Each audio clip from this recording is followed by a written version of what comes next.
Alors, je vais demander à Sébastien Crunet, directeur des services techniques de la mairie de Ramatuelle, Michel Malaroni, directeur du port de Bonifacio, et Catherine Piante, chargée de programme Initiative Méditerranée au WWF, de nous rejoindre pour qu'on aborde tous ensemble ces questions qui vous brûlent les lèvres. Je l'ai bien compris depuis ce matin, c'est voilà, hein, maintenant on les a sortis, nos semelles, comment ça se passe, comment on fait, quelle solution de gestion on choisit. Attention, voilà, venez me rejoindre. Merci beaucoup. Alors, justement, pour compléter, on a déjà eu là deux retours d'expérience qui viennent de nous être présentés. Mais je voulais passer quand même la parole à Sébastien Crunet pour qu'il nous explique un petit peu. Voilà. Donc vous, comment ça se passe au niveau de Ramatuelle? Quels sont, enfin, voilà, concrètement, c'est quoi la SMEL très vite et comment elle est gérée, quoi? Surtout le côté comment elle est gérée. Bonjour, alors je suis Sébastien Crunet, le directeur des services techniques, et mon rôle dans ce projet, il est celui-ci. Je suis pilote de l'opération, c'est-à-dire que mon boulot, c'est de mener à bien et à terme ce projet de SMEL. Alors, j'ai peut-être pas été invité au bon moment, parce qu'aujourd'hui, la SMEL de Pamplonne n'existe pas encore. Elle va être construite cet hiver et mise en exploitation au printemps prochain. Donc, mais vous y êtes presque. Exactement. Et vous avez fait déjà beaucoup de choix. Voilà, donc, exactement, et je vais vous les présenter. Donc, cette SMEL de Pamplonne a plus d'un titre particulier et unique, je pense. Au travers de sa position, elle est face à la plage de Pamplonne. Je pense qu'ici, tout le monde connaît cette plage. 4,5 km de sable, à proximité de Saint-Tropez. Je ne me rappelle pas ce qu'a pu y faire sur cette plage Brigitte Bardot, mais donc c'est un pôle mondial du tourisme. Et à ce titre, le site est exceptionnel. À ce titre, le site porte de très forts enjeux économiques. Et l'ASMEL, de par son essence, est un projet qui est apparu dans un contexte de protection environnementale. Ça, on ne va pas le redévelopper ce sujet ici. Tout le monde en est convaincu. Mais sur le site de Pamplonne, le projet de SMEL s'inscrit aussi face à des enjeux économiques locaux très forts. Et donc, on est finalement dans la définition de ce que pourrait être, de ce qu'est le site Natura 2000. Natura 2000, donc la baie de Pamplonne est inscrite dans le contexte Natura 2000, donc de concilier les enjeux environnementaux avec des enjeux économiques très forts. Exactement. La SMEL de Pamplonne est particulière et unique au travers de sa dimension. On parle de 210 points de mouillage, 60 dédiés à la Grande Plaisance, 50 qui reprennent finalement une zone d'AOT résidentielle qui existait déjà, qui était gérée avant par l'État, jusqu'à la fin de l'année, et ensuite 100 points de mouillage pour la plaisance plus classique. Exceptionnel par rapport à un site qui est très très fortement fréquenté l'été. Il arrive quelquefois que de la plage, on n'arrive pas à voir la ligne d'horizon, au travers de la présence des yachts de très grande dimension. Vous avez des yachts de plus de 80 mètres qui viennent dans le périmètre de la baie de Pamplonne. Particulière aussi parce que finalement ce projet, l'année dernière, il avait été présenté par Jean-Philippe Morin, ici présent dans la salle, notre assistance à maîtrise d'ouvrage, le service observatoire marin qui s'appelle aujourd'hui service des espaces maritimes, service de la communauté de communes. La définition programmatique de cette SMEL, son dimensionnement, a nécessité 10 ans d'études. Alors je veux décourager personne ici, mais c'est une réalité. Et ça me... Alors, on passe à l'opérationnel. Alors, 10 ans d'études, c'est énorme, effectivement. 10 ans d'études, effectivement. Mais alors, du coup, quel choix vous avez fait alors, en termes de fonctionnement opérationnel Alors, c'est une bonne question. Je vous remercie de me l'avoir posée. Cette question m'amène à l'hypothèse que M. le maire nous a dictée assez rapidement et qui consiste à dire que ce projet de SMEL, qui finalement n'impacte pas directement les administrés de la commune de Ramatuelle, eh bien, devait coûter 0 € aux Ramatuellois. C'est une hypothèse assez forte quand depuis ce matin on parle finalement de finances, de difficultés de financement, etc., etc. Et donc il a fallu réfléchir à ce sujet et Ramatuelle est une terre de paysans. Les élus sont plus finalement des fils de paysans qui travaillent dans les vignes que de marins. À Ramatuelle, il n'y a pas de port. Je pense que Ramatuelle ne possède qu'un petit ponton communal de 5 mètres de long. Donc les gens ne sont pas portés sur la mer, même si, paradoxalement. Bon. Une fois qu'on a dit ça, on n'a pas de ressources en interne. Mon voisin de gauche, c'est son métier, directeur de port. À Bonifacio, il y a un port, je ne sais pas depuis combien de temps, mais c'est ancré sur la commune. Depuis 2000 ans, vous voyez. Donc, et Ramatuelle, non. Non, je pense que les Ramatuelleurs regardaient la mer et récoltaient du raisin ou le liège. Une fois qu'on a dit ça, donc pas de ressources particulières en interne, et donc le choix d'une concession de service public s'imposait. Alors par contre, l'hypothèse du 0 € pour les Ramatuellois, ça mène à des réflexions et se dire comment on va faire. Bon, finalement, par déclinaison, pour aller assez rapidement, on se dit finalement le concessionnaire va devoir porter les investissements, quand bien même il puisse y avoir des subventions de l'agence de l'eau, mais porter les investissements. Et ensuite, il devra faire, sur sa période d'exploitation, c'est-à-dire 15 ans d'AOT, eh bien, de son affaire, la rentabilité de l'exploitation de l'ASMEL. Voilà. Donc ça, c'est la solution que vous avez choisie. Alors c'est la solution qu'on a imaginée, mais en même temps... Est-ce que vous avez trouvé quelqu'un pour le... Alors justement, c'est ça le sujet, c'est-à-dire que c'est bien beau d'avoir des grandes idées, etc., mais encore faut-il que ça puisse intéresser des gens, des entreprises.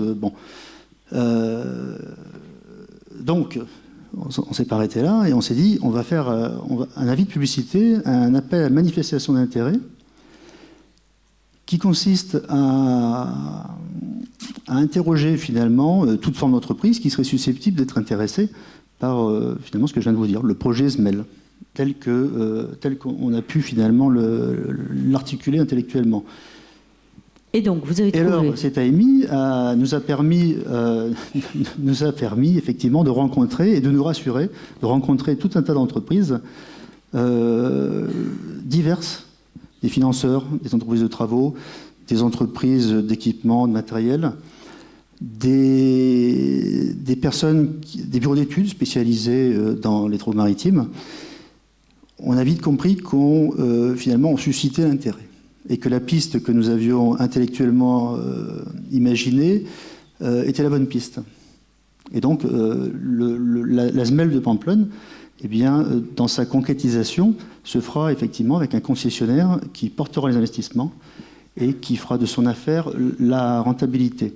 Dernier point, parce que je devance votre question, néanmoins, le 0 € à Ramatuelle-Bois, il n'est pas tout à fait respecté, parce que la commune, au travers, on va dire, de ces services qui ne portent pas nécessairement des compétences liées à l'environnement de la mer, a dû se faire assister de tout un tas de personnes.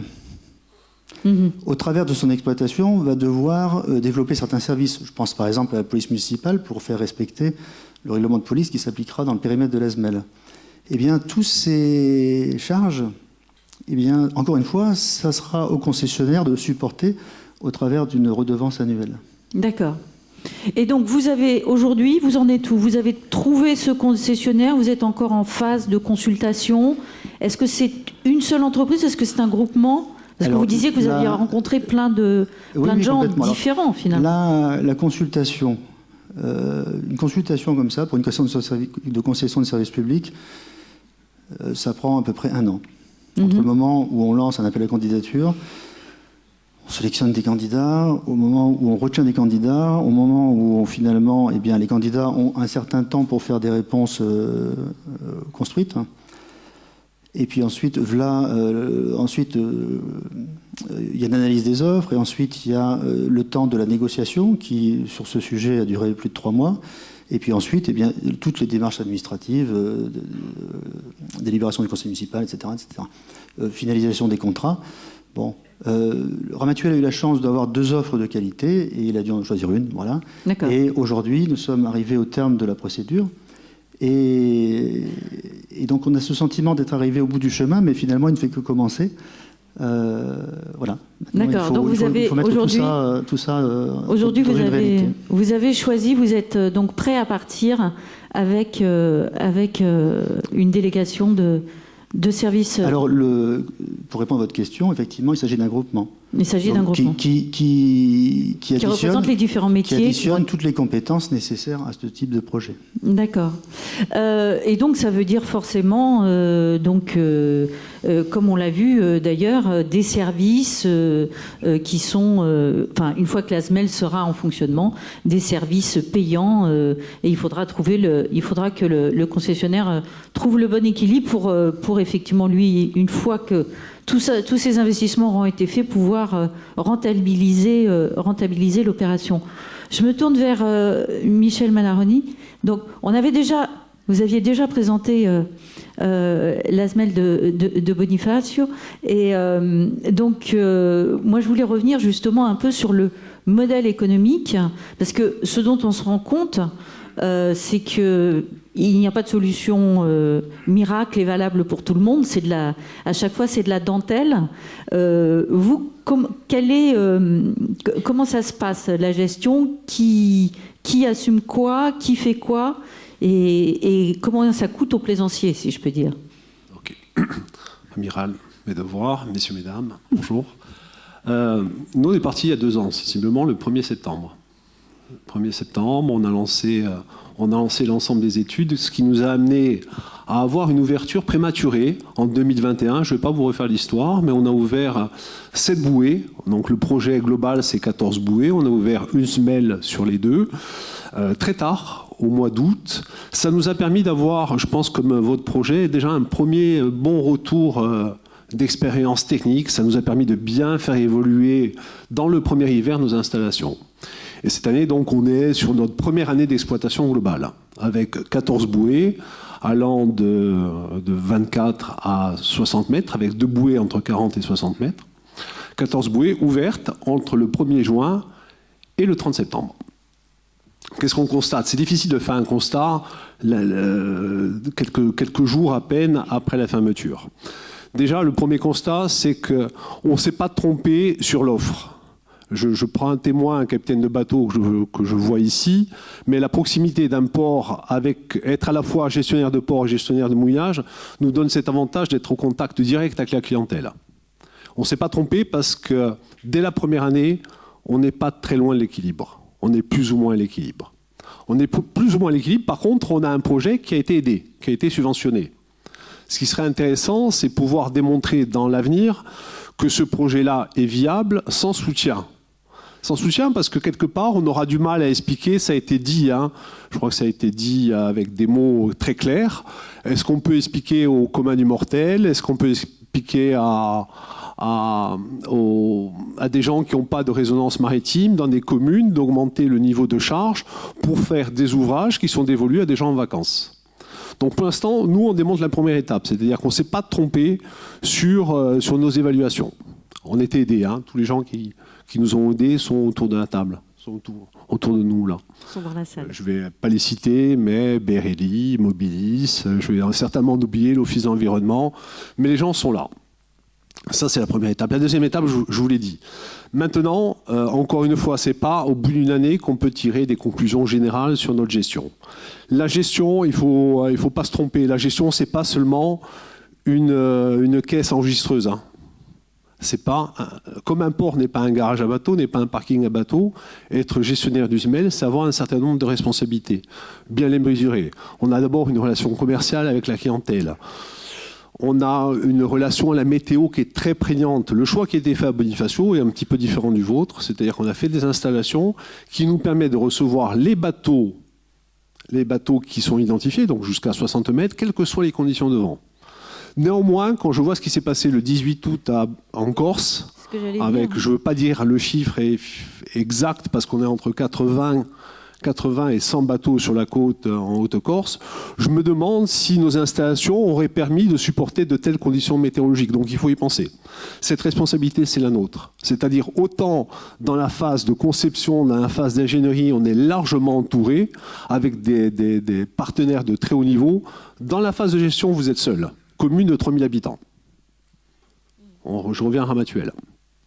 Donc ça veut dire l'entretien du matériel, la surveillance, évidemment la gestion des équipes, évidemment le contact commercial et l'espèce d'engagement environnemental qu'on a pris. C'est-à-dire qu'on s'est engagé moralement à dire nos installations, on ne s'est pas trompé sur les installations qu'on a mis en place. Elles ont un faible impact sur l'environnement, voire elles ont un impact positif.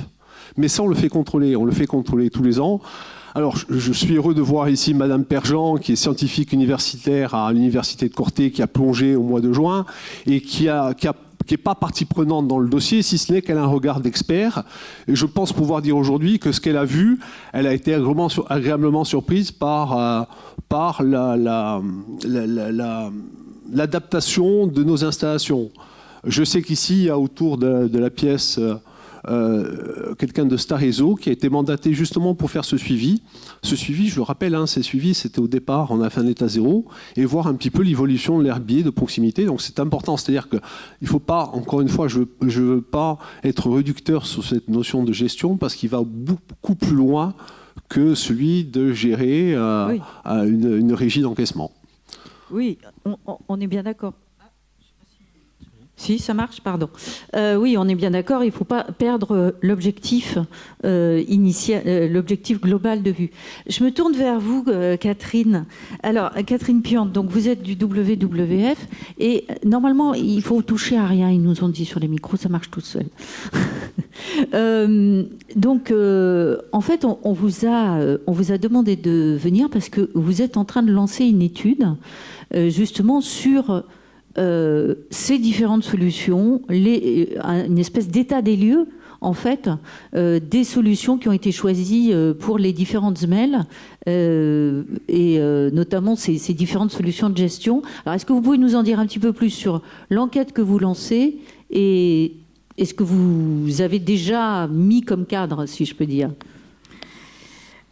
Oui, bonjour à tous. Donc effectivement, nous on a été sollicités par la préfecture maritime, Monsieur Thierry Duchesne, il y a environ 1 an et demi pour intervenir, pour appuyer l'effort à notre façon en tant qu'ONG sur le déploiement de cette politique active de protection de l'herbier de Posidonie. Donc un des axes d'action qu'on a identifié pour essayer d'appuyer ce mouvement collectif, c'est on l'a vu, il y a beaucoup de difficultés qui sont remontées par les porteurs de projets et par les gestionnaires sur la gestion des SMEL, c'est de réaliser un état des lieux, non pas des solutions au départ, mais surtout un état des lieux vraiment concret, des difficultés, des freins, des besoins rencontrés par les porteurs de projets, ceux qui sont en train de monter leurs SMEL, mais ceux qui sont déjà en train de la gérer, puisqu'on vient de l'entendre. Au moment où ça entre en gestion, c'est le moment où la collectivité locale se retrouve seule, en fait, finalement, avec des responsabilités et des risques et des prises de risques qui sont extrêmement importants.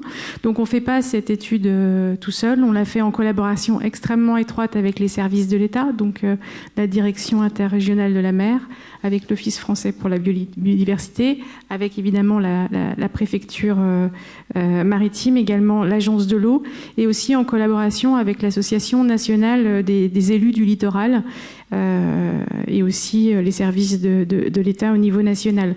Avec cette enquête, elle va être assez importante, elle va toucher les 3 régions et elle a 2 niveaux. Il va y avoir une partie de l'enquête qui va être réalisée au niveau des élus, parce que on l'a entendu ce matin, décider de mettre en œuvre une SMEL, c'est une vraie prise de risque pour un élu, et on va travailler notamment sur voilà, les motivations et les craintes des élus pour qu'ils soient objectivés, pour qu'ils soient partagés dans un constat par tous, et notamment vis-à-vis de l'État.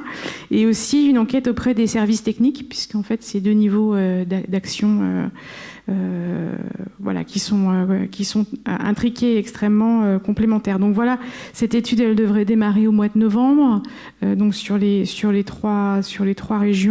On va essayer de toucher à peu près l'ensemble des acteurs sur les points où il y a des projets. Donc il y a environ 30 SMEL actuellement en opération, qui sont déjà actives. Il y en a une trentaine d'autres en projet. Puis il y a tous ceux qui ne se sont pas encore lancés et qui se disent on y va, on n'y va pas. Donc l'objectif de l'étude, c'est de toucher l'ensemble de ces personnes et d'aboutir dans un... En fait, tous les gens qui sont là devraient répondre à l'étude. Alors, en tout cas, tous les gens qui sont là ont la possibilité de répondre à cette étude. Donc, il va se lancer le mois prochain. Il y a une phase de 3 mois pour l'identification donc des difficultés, des freins et des besoins. Et puis ensuite, une deuxième phase de 3 mois où on va démultiplier les entretiens pour arriver à voir avec différents acteurs comment on peut simplifier certaines procédures, ou bien les optimiser, ou bien faire des modifications juridiques sur certains points. Donc c'est un scope assez large sur lesquels on espère avoir un bon diagnostic déjà dans 6 mois.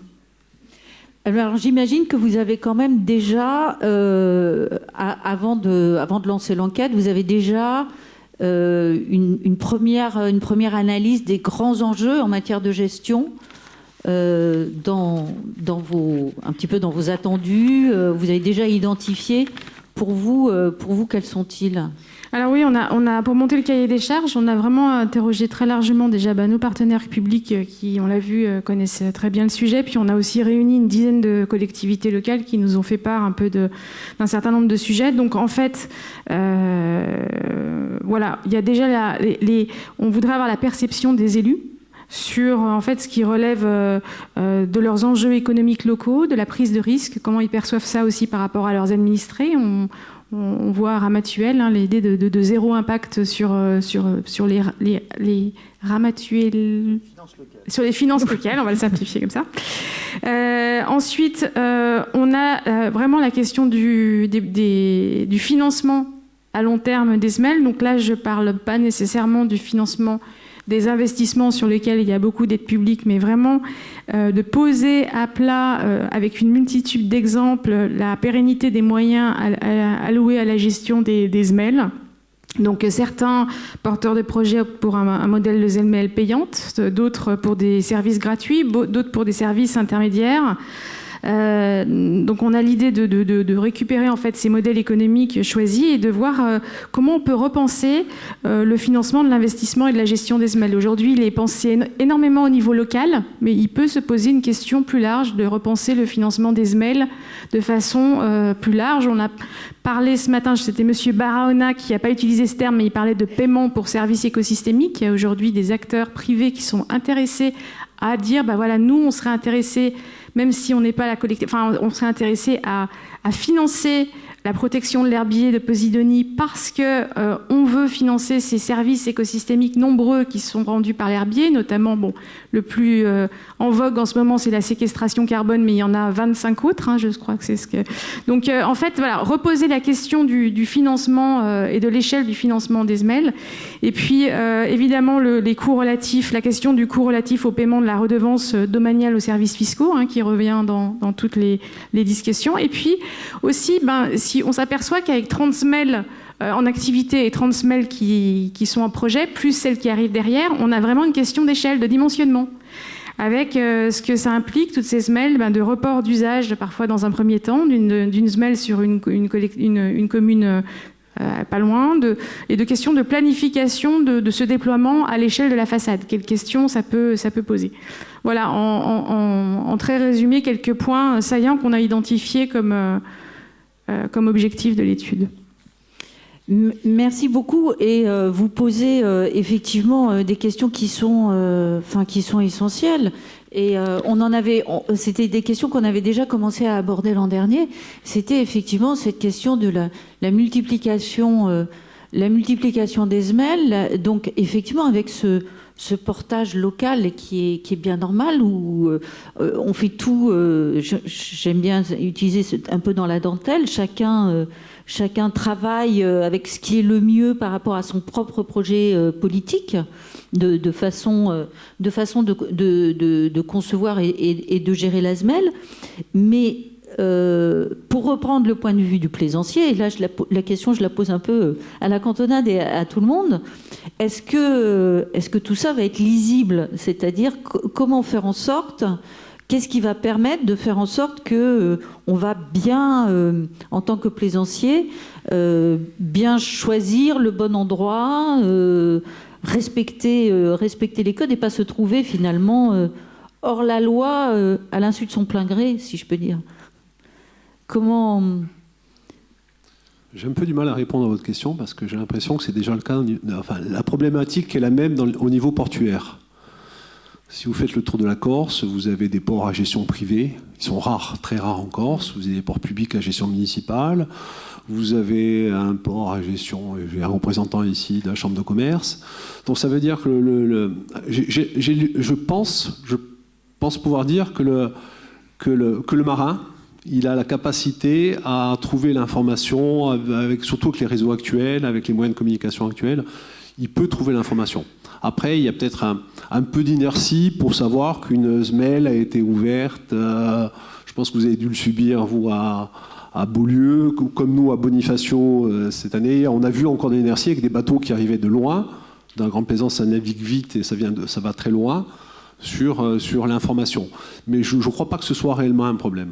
Je pense que dans ce dossier-là, tout ce que j'entends depuis ce matin, et c'était un peu le sujet l'année dernière, c'est cette fameuse notion de temporalité. Il y a une échelle de temps qui est ouverte sur ces dossiers et qui n'est pas fermée. Si vous m'autorisez, je suis un ancien marin, je vais vous raconter une histoire. J'ai eu la chance de naviguer avec l'amiral ici présent. En 93, j'étais jeune aspirant sur un bateau. L'anecdote me revient maintenant. Le marché de Sarajevo a été bombardé. On nous a dit vous partez dans 3 jours en Adriatique. L'échelle de temps, c'était 3 jours. C'était la marine, c'est toujours la marine. Je pense qu'ils travaillent toujours comme ça aujourd'hui. Sur nos dossiers, certains considèrent qu'ils ont du temps, mais ce temps-là, vous savez, on a porté ce projet à Bonifacio sur 1 an. On a réfléchi pendant 1 an, on était presque à plein temps dans l'équipe projet. Si vous travaillez 1 an sur un projet, vous avez le temps d'identifier toutes les difficultés et de trouver un certain nombre de réponses. Si vous laissez le temps ouvert, vous pouvez vous donner des années sans y arriver. Donc finalement, la contrainte aide à sortir. J'ai un petit complément d'information, en tout cas sur l'avancement du projet de la baie de Pamplonne à Ramatuelle. C'est qu'effectivement, les changements par nature génèrent toujours des crispations, des craintes, des peurs. Et certains ont su l'exprimer ici au travers d'un micro ou peut-être même devant un petit sandwich. Et je pense qu'il est important de communiquer sur effectivement les changements. Et aujourd'hui, pour la baie de Pamplonne, avec le futur ou le concessionnaire que nous avons retenu, eh bien, il va falloir effectivement se mettre au travail sur la communication. Alors, tant qu'on n'avait pas retenu de concessionnaire, il était difficile d'apporter des éléments factuels parce qu'ils font partie du contrat de concession. Mais très rapidement, il va falloir rassurer tous ces gens qui avaient un point de mouillage résidentiel au nord de la baie, je pense, sur le secteur de la Capilla. Des gens qui viennent, le yachting qui vient, le yacht qui vient chaque année, qui se dit comment ça va se passer l'année prochaine, quels sont les tarifs, etc. Voilà, comment ça va se passer, et il faut communiquer sur ces sujets. Alors justement, Marc, par exemple, c'est quelque chose d'important, la communication, justement, pour accompagner cette... Alors nous, quand on a démarré en 2004, on est une des premières SMEL, on a essuyé un peu les plâtres. C'est-à-dire qu'en fin de compte, on était une barrière de péage de la mer. On nous a même dit qu'il fallait mettre une barrière à la sortie de la rade et on n'avait qu'à faire rentrer les bateaux, les faire payer. Et au bout de 18... Donc là, on était vraiment dans la vision parking, quoi. Oui, exactement. Et au bout de 18 ans de saison, on a plutôt une belle image. On a même une très belle image dans la rade d'Aillé. On est vraiment un acteur économique de la rade. Je prends pour exemple les restaurants de plage qui ont élevé leur niveau culinaire, qui ont changé le mobilier. Ah oui, on a les bateaux qui viennent et les gens descendent pour aller manger sur les restos de plage. Donc, et en fin de compte, on est maintenant connu et reconnu par les plaisanciers quand ils font du cabotage ou souvent quand ils font la traversée de la Corse, hein, on est un peu dans l'axe, viennent au mouillage pour passer 1 ou 2 nuits pour se reposer. Je vois des chips ou des réparateurs de bateaux qui ont adapté avec un camion pour pouvoir venir dépanner directement sur les bateaux. Le sellier, le voilier qui maintenant travaille avec nous et qui savent que le bateau est de passage, il a déchiré son taux, il a déchiré sa voile et il va être embêté pour repartir. Et tous les acteurs économiques autour de la plaisance, autour de nous et voire plus, ont participé à l'effort. Voilà, le pizzaiolo qui fait la livraison au bout du quai le soir. Et les bateaux viennent chercher avec l'annexe la pizza directement au bout du ponton. Vous voyez, donc, toutes ces petites choses mises à bout fait que les plaisanciers, le plaisancier repart de la baie d'Aillé et discute après sur les pontons et ça fait la notoriété. On a une partie, nous, de plaisanciers qui sont là à la saison. J'ai des plaisanciers, ça fait 18 ans. C'est comme le camping, ça fait 18 ans qu'ils viennent et qu'ils prennent la même bouée. C'est Camping Paradis. Et entre plaisanciers, au bout de tant d'années, y a de l'entraide où la sortie de pêche le matin, au lieu de partir tout seul, on part à 3-4 bateaux. On va faire de la voile à plusieurs bateaux. Problème d'énergie sur les bouées. Je suis à la bouée à la saison, je peux pas recharger. Moi je me suis installé des panneaux solaires, je suis un peu débrouillard. Achète le matériel, je vais venir t'aider à le poser. Voilà, on a ce genre de relation de ponton. En fin de compte, on a une relation de ponton sur les bouées. Et tout ça fait une notoriété et le fait de transporter les gens sur leur bateau, de les voir aller à la bouée, d'aller contrôler les bouts ou de discuter avec eux, fait que on a plus d'interaction quand on est au mouillage avec le plaisancier que quand on est sur le port. Voilà. Mais est-ce que ça c'est ce genre de vision? Alors c'est très intéressant parce que moi ce que je trouve qui est bien, c'est que depuis ce matin, à part de se dire qu'il faut qu'on protège l'herbier de Posidonie, on n'est pas dans des visions hyper positives pour justement l'usager de l'Asmel. C'est-à-dire qu'est-ce que ça lui apporte, en quoi est-ce que c'est on a bien compris, c'est une obligation, ils ont plus ou moins compris, mais travaillons aussi en termes de communication, travaillons aussi en termes de gestion sur ces retours positifs. Le premier retour positif par le plaisancier, c'est le tarif. Voilà. C'est clairement, c'est le tarif. La ville de Saint-Raphaël a fait le choix de mettre des tarifs plus bas que dans les ports. Et c'est un tarif attrayant. Et donc, les bateaux viennent passer 1 mois ou 2 mois parce que ça va coûter, ou même une nuit, ça va coûter moins cher qu'au port. Voilà. Donc ça, c'est la première chose. Ça fait, je pense, pas dire de bêtises, mais je crois que ça fait 8 ans qu'on n'a pas augmenté les prix dans la rade d'Aillé. Et on ne veut pas. Parce que si on augmente les prix, on aura une baisse de fréquentation. Et cette baisse de fréquentation, la baie d'Aillé, c'est le cratère d'un volcan. Au milieu, il y a 16 mètres, il n'y a pas de fond. Donc, au dehors des 300 mètres, qu'est-ce qu'on va retrouver? Les bateaux qui ne viendront pas sur les bouées parce que c'est trop cher vont aller impacter l'herbier de Posidonie aux 300 mètres. Donc, on ne veut pas augmenter pour pouvoir avoir un taux de remplissage satisfaisant et très peu de bateaux qui mouillent à l'extérieur de nos zones. Mais on a aussi, oui, Catherine. Oui, je voulais rajouter un point, c'est que bon là, je me permets, Frédéric, de parler de l'étude très intéressante qui est coordonnée par l'Office français pour la biodiversité actuellement sur un diagnostic en fait de la communication autour de la posidonie, un diagnostic de l'état des lieux de la communication. On est tous ici hyper sensibilisés, mais on a évidemment un biais de perception. La réalité, c'est que l'herbier de Posidonie, quand on passe sur une échelle grand public, il n'est pas connu. En fait, l'enjeu est très très peu connu. Il y a un vrai enjeu général sociétal de le faire connaître.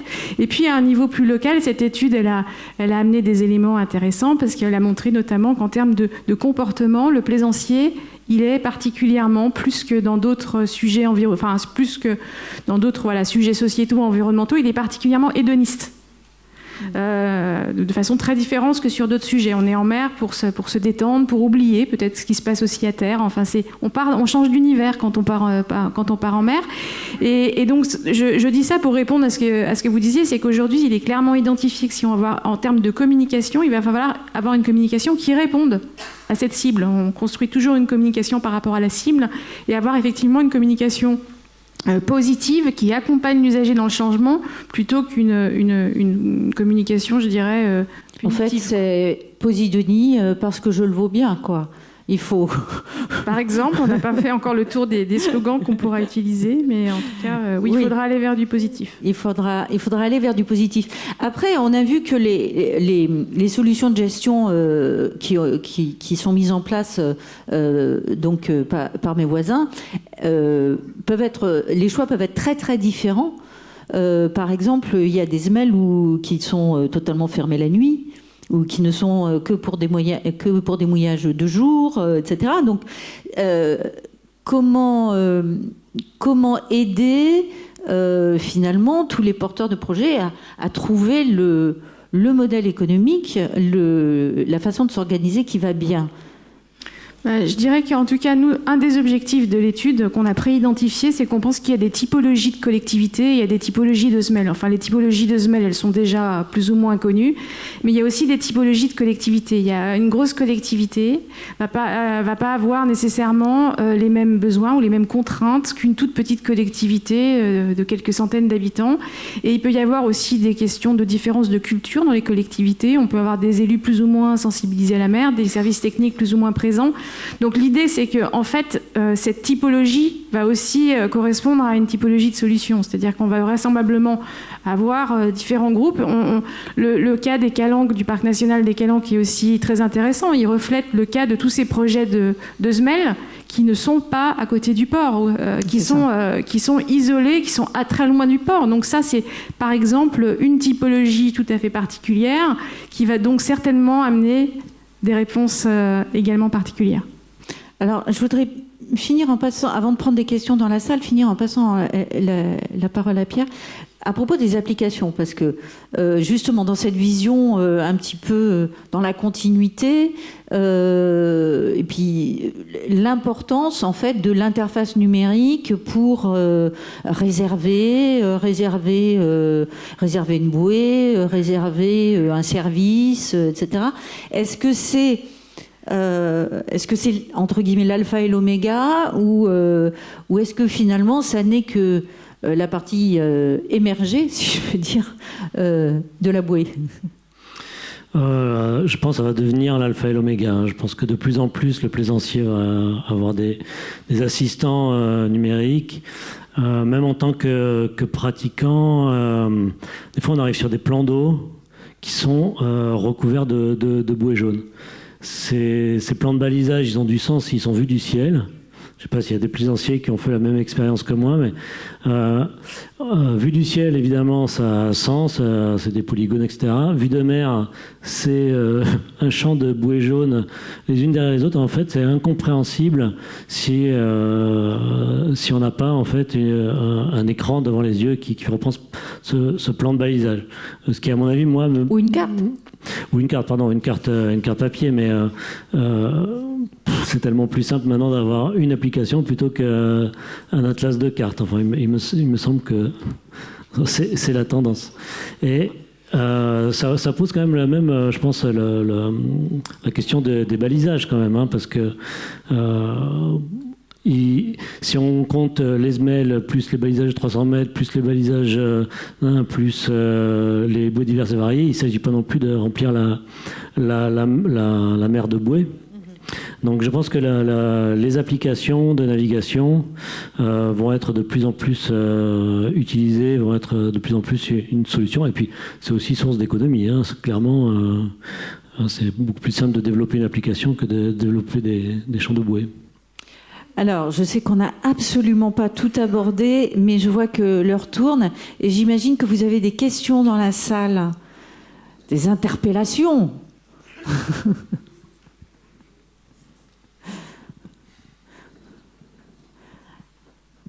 Alors, on va peut-être...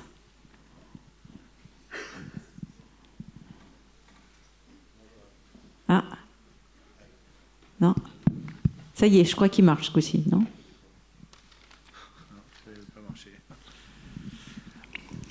Bonjour à tous. Jean-Louis Bissuel, Sud Maritime Consulting, et conseiller auprès du président du Yacht Club de Monaco. Alors, j'ai tout d'abord une question parce que je m'interroge. Donc, est-ce que j'ai bien compris? Parce que là, on parle de protection de la Posidonie et on parle beaucoup de petits navires, c'est-à-dire de navires qui ne tombent pas sous le coup de l'arrêté du préfet maritime. Donc, voilà, c'est une première interpellation, disons. Ensuite, bon, je suis un peu frustré parce que je pensais qu'on allait parler plus, quand même, un peu plus de la grande plaisance, donc des bateaux supérieurs à 24 mètres, et des coffres, donc, qui est une vraie question pour nous. Vous savez que les estimations qui sont faites donc, par rapport aux arrêtés, donc c'était effectivement une perte de mouillage de l'ordre de 100 à 150 unités globalement sur l'ensemble de la zone. Et donc à ce jour, donc, il y a 15 mouillages, 15 coffres qui ont été mis en place. Donc, il y a un vrai sujet. On sait très bien qu'il y a des capitaines qui ne sont pas venus en France cette année, qui ont évité la France, ou s'ils sont partis de la France, ils ont passé la saison ailleurs. Donc, il y a un sujet donc, important au niveau de l'économie. Et vous savez que la région a lancé une étude à ce sujet, d'ailleurs, pour évaluer l'impact économique de la grande plaisance sur la région. Donc, ça, c'est une première question. Ensuite... donc l'évolution, hein, parce que pour cette année et l'année à venir. Ensuite, la gestion, effectivement, on l'a évoqué. Donc la gestion, j'ai compris qu'on avait compris sans doute qu'il y avait besoin peut-être de services associés. Donc nous, c'est ce qu'on pense depuis le départ, c'est qu'effectivement, ce type de coffre pour les grands yachts ont besoin de services associés. Et ensuite, la police. Donc le problème de la police, alors là, on rejoint la question qui a été posée tout à l'heure. Nous, on pense qu'il y a un problème juridique.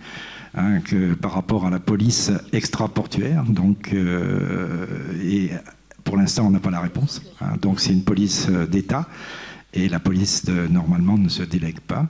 Donc, ça, c'est un premier point. Ensuite, donc, en ce qui concerne la réalité, donc, j'ai participé il y a 8 jours au comité insulaire de l'île Sainte-Marguerite, donc, où ont été évoquées la fréquentation estivale.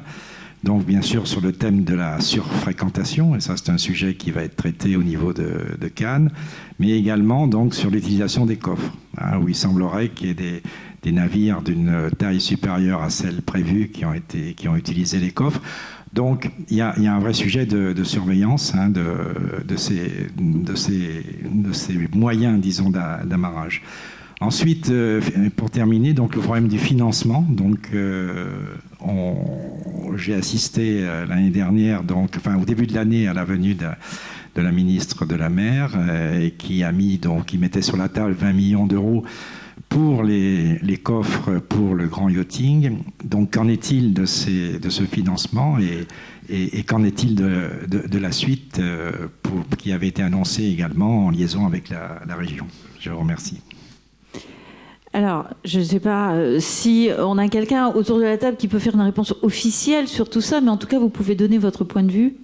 Je n'aurais pas la prétention de faire des réponses officielles. Voilà. Mais, bonjour monsieur. Par contre, de parler un petit peu de la grande plaisance, qui effectivement est un sujet en baie de Pamplonne. Premier élément de réponse, le dimensionnement de la semelle comme je vous l'ai précisé tout à l'heure, a fait l'objet de nombreuses années d'études. Et l'objectif était finalement de pouvoir absorber une fréquentation, non pas de l'augmenter, non pas de la réduire, mais de la concilier face à une réalité économique de la baie de Pamplonne. Donc de concilier finalement cette économie, encore une fois, à la protection de l'environnement. La deuxième question, c'était sur l'offre de services. Oui. Donc effectivement, c'est une sensibilité que nous avons eue au travers du choix d'un concessionnaire, avec finalement toute sa panel de propositions qu'ils ont su nous faire, les candidats et le concessionnaire retenu. Et enfin, sur l'autorité de police, en tout cas en baie de Pamplonne, on a le bénéfice encore pour l'instant, en juillet et en août, de la présence des CRS, et notamment d'une brigade nautique. Donc ça permet d'organiser un peu un plan d'eau qui est quand même bien fréquenté. Et nous développerons, au travers donc, de cette SMEL qui apparaît donc, l'année prochaine en 2023, les services de la police municipaux pour les ailes de saison, et notamment pour juillet-août. C'est-à-dire qu'il y a une autorité de police qui sera présente d'avril jusqu'en octobre. Merci pour ces précisions. Ça ne répond pas complètement à toutes vos interrogations, mais c'est les précisions qu'on peut vous apporter. François, peut-être une réponse à la dernière question sur le financement. Oui. Sur le financement, le DIR m'a annoncé tout à l'heure l'ouverture d'un appel à projet à partir du 1er novembre qui permettra notamment d'utiliser ces fonds qu'a annoncé la ministre de la Mer en début d'année. Donc un fonds Destination France au niveau national qui sera largement à disposition en façade méditerranéenne, en particulier grâce à tous les projets qui vont être déposés grâce notamment à ce forum. Merci. Donc, ça va pouvoir servir, cet argent. Alors. Une question pour Michel. Ça marche ? Oui, ça marche. Pour profiter de ton expérience, Michel, l'an dernier, tu nous as expliqué que finalement, avec un bon alignement de planètes et une forte volonté politique et beaucoup de travail, on pouvait organiser en un temps record une SMEL. Cette année, tu nous dis que finalement, après une année d'expérience, les prévisions économiques ne sont pas mauvaises, donc plutôt des bonnes nouvelles.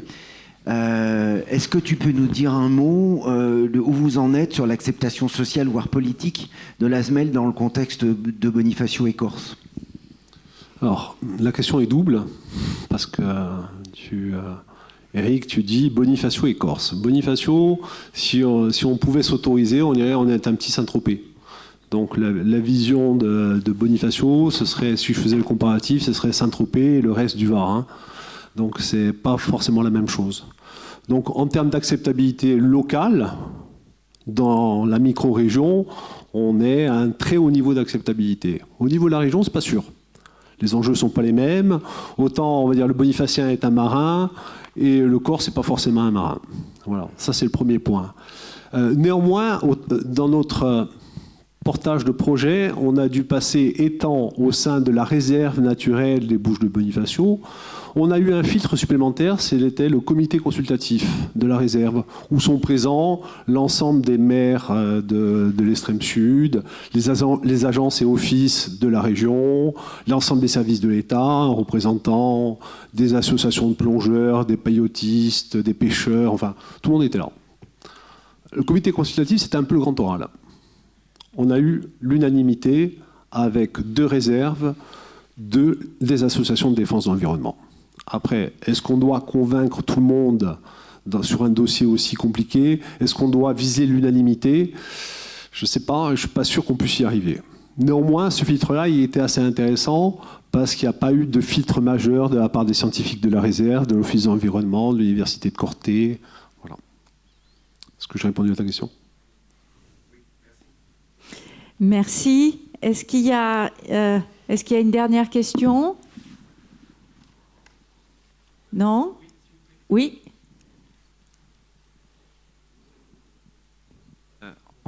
Philippe Bernardi, mairie de Hyères. En ce qui concerne les mouillages d'agais, donc si j'ai bien compris, les personnes peuvent rester longtemps. C'est-à-dire oui, sur l'arrêté interpréfectoral, les bateaux peuvent rester jusqu'à 3 mois. D'accord. Et donc vous avez installé des sanitaires sur la plage, mais qu'en est-il des eaux grises et eaux noires? Et donc vous avez mis en place un système de collecte des déchets, des ordures. Et pourquoi ne pas avoir mis en place un système de collecte afin de vider les cuves? Eaux grises et eaux noires, donc comme on est une régie, on a les ports attenants et sur les quais d'accueil, ils peuvent aller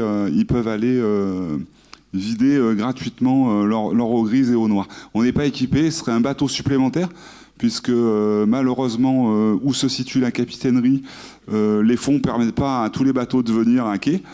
Et l'achat d'un bateau de pompage et après de pouvoir amener ce bateau sur la zone d'Aguet, un endroit où on pourrait dépoter, n'existe pas. Mais par contre, les bateaux ont la possibilité d'utiliser le quai d'accueil du Vieux-Port de Saint-Raphaël et celui de Santa Lucia pour leur eau noire et eau grise. Très bien. Et est-ce que vous avez des retours? Parce que nous, c'est un petit peu l'interrogation que nous avons. Est-ce que les usagers, ça ne plaît pas, les plaisanciers réalisent cette action? Alors, réellement, hein? Alors, au niveau des ports, non, pas trop. Sur le Vieux-Port, on a quelque chose qui marche très bien, qu'on a mis en place, puisque je gère aussi le Vieux-Port à Saint-Raphaël. C'est que on a une unité de pompage mobile. Et donc, on vient à l'arrière de votre bateau. Et de ce fait, vous n'avez pas à bouger le bateau. On vient directement pomper. Voilà. Donc ça marche très bien. On a un réseau tout autour du port, quasiment partout, qui nous permet, avec nos tuyaux, d'aller envoyer dans le tout à l'égout. Et ça marche bien. Là, on a un nombre incalculable de pompages. Et en plus que ça, c'est un service qu'on fait gratuitement aux plaisanciers. Mais dans les ports où vous mettez, par exemple, à la station-service, on a ce type de pompage.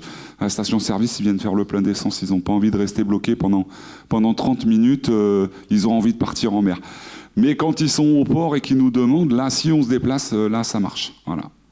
C'est l'expérience que je peux vous donner qu'on a sur la régie des ports de Saint-Raphaël. Le fait d'être mobile fait que là, on fait du pompage. Très bien. Bon, je pense qu'à un moment donné, il faudra avoir une réflexion sur l'obligation des navires au mouillage d'aller régulièrement faire vider les cuves. Alors, oui, alors, on a une réponse, une autre réponse.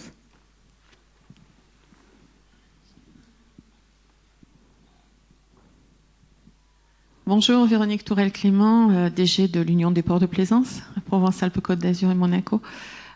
Donc, pour répondre sur effectivement l'affaire des navires avec des cuves à eau noire et à eau grise, vaste débat qu'on a depuis à peu près 20 ans, et avec mon confrère Éric Madaud de la Fédération des industries nautiques qui, de la poule ou de l'œuf, il sera le premier, c'est-à-dire est-ce que les ports s'équipent, est-ce que les bateaux s'équipent? On a résolu le problème, les ports sont équipés, les bateaux sont parfois équipés s'ils ont été construits après janvier 2008.